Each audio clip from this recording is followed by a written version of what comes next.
Hello, my name is Melanie Dieguez. I'm going to be talking about Gordon Stewart Northcott, who is also known as the Chicken Coop Killer. So, for some background, this is the table of content that I will be using. So first we're going to go over the history of who Gordon is, the context about the crime, the theories that apply, community impact, what could have been done, and some faith integration. So, first off, Gordon Stewart, he was born November 9th, 1906 in Canada. It was said that he had a difficult childhood. I read more about him experiencing abuse from his father. There were some allegations of incest, but that was never proven. And I believe he was an only child, or definitely just had a difficult childhood. So, he moved to Los Angeles in 1924 with his parents.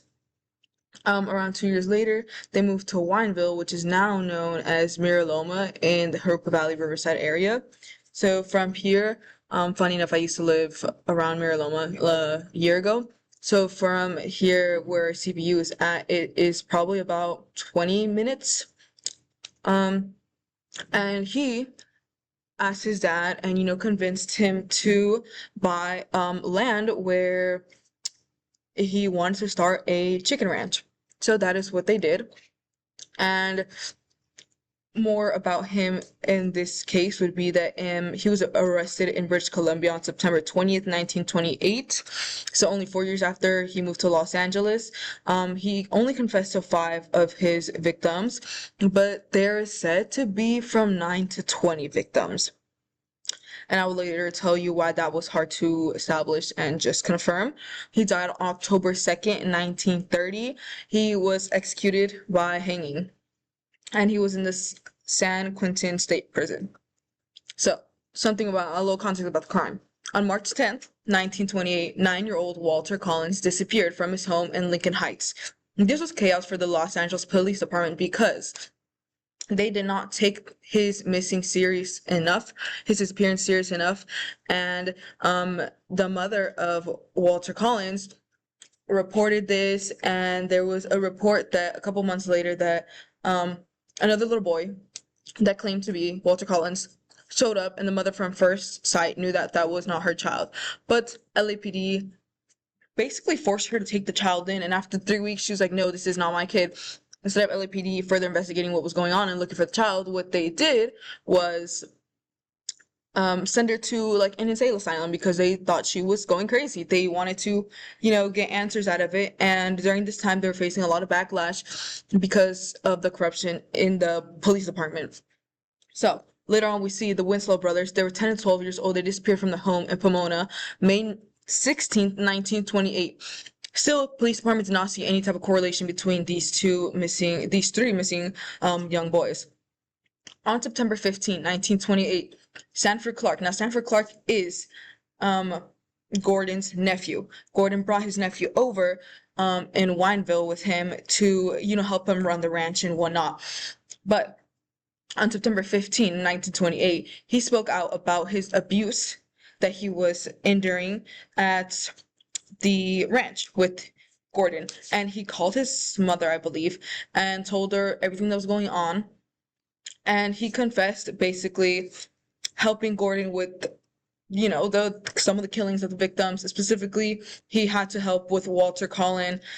It was said that he had to finish him off, and Gordon ended up killing most of his victims with an axe.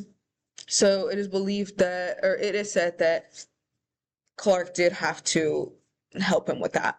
But he was also subject to physical and sexual abuse. So what Gordon did was he would physically and sexually abuse these kids that were no older than, what do I want to say, 13? 13, I want to say, it's like the cutoff, just because of some of the Winslow brother, one of them was 12 years old. So he would abuse these kids, and he would then, after I don't know how long, he would also store them in the chicken coops, and then he would kill them. So another body was found. It was the headless body near the ranch. His name's Alvin Gothia. He was, I believe, a Mexican young boy who was also a victim of Gordon. And Sarah Louise. She is the mother or grandmother of Gordon. It is a little bit weird because of the incestuous relationships that was going on within the family. But she did aid in the crime, and it is said that she also helped with killing Walter Collins. So she was sentenced to life. But we're looking at a bit of a pattern here. It's just something that Gordon did a lot. Maybe the only way he knew how to dispose of a body or how to kill someone, I guess. He would use an axe, and then he would use quicklime to destroy the evidence. And when LAPD investigated and all his crimes came to light, they found a lot of human remains and bones in the ranch, but they could not identify to exactly who they were, and the bodies of most of these young men were never found. So that leads me to what theories were applied here. So he clearly had a lot of psychological issues because he was said to be abnormal, physical and mental issues. He also had experienced some type of abuse, so it was definitely something that was influenced, I think, just psychologically, and also the environment he was in. So abuse from his parents, and I think from his dad, and I think he just let that follow him into his adulthood. I mean, he was barely like 19 or 20 when he was doing these things, but that followed him, and he ended up hurting a lot of people as well. Another classical theory, he chose to murder. There was really no reason behind it. In an article I read, it was also said that when he was going to be hung, it was his execution day, he was asking, is it going to hurt? He asked for prayers and just, I believe, a lot of mercy. And I just think it's very, very, just wow. It's very, very unexpected just from someone that did not consider the pain or suffering that his victims were in. And then we also kind of see a bit of like a killing pattern, I want to say, of how he took out his victims and the things he did. Reported that the bodies were chopped up, and he would also put these children in the chicken coop and just leave them there. So he truly did commit some horrible things, and what this did to the community was huge. So not only, I mean, well, not just only in Wineville, but in the Los Angeles Police Department, they had an inaction going into solving the case of what happened to these young men that were missing. They did not do anything about it, and instead sent Colin's mother to a mental institution to get help, and she was later, she did sue later, and they did reward her, I want to say like $10,000 at the time, something like that. But it's not enough. They were already facing a lot of public outrage for being corrupt and just not going through with what a police department should do or should be about. And this issue only made it worse. And now for the people of Wineville, they were distraught and they wanted to erase their past. They wanted nothing to do with Gordon or his family or his horrible, just a horrible history and that Wineville had developed after everything that happened. So they changed their name to Miraloma, which is view from the hill in Spanish, and they called out childcare and corrupt law enforcement. They wanted to protect their children more. They stressed the importance of, going out and looking for these kids, going out and doing their job as a police department, and for childcare to actually, be involved in when there's situations like this. And what could have been done? I think there could have been a follow-up on his strange behavior from a child, seeing what was weird, maybe more supervision in the ranch. I think that could have helped. Also see the patterns of abuse and incest. I don't know if that has something to do with his psychological well-being, if it was an incestuous relationship and he was like an inbreed.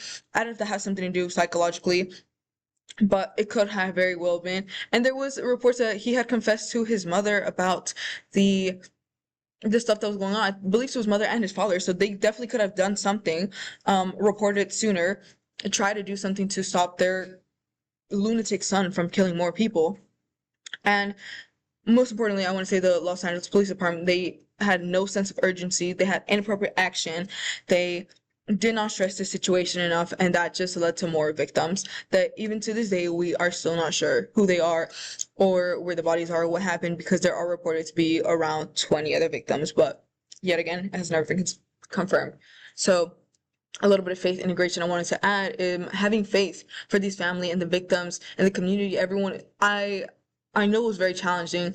A lot of people ask, why do things like this happen to good people? Why would a loving God allow such evil to enter the world? And I truly believe there's no right answer to this. There's nothing that people who are suffering want to hear, but it is just acknowledging the fact that we have been separated from God through the sin that has taken place before us. So there is nothing that God can do anymore to help or separate us from that sin except sending his son down again, to save us when that time comes.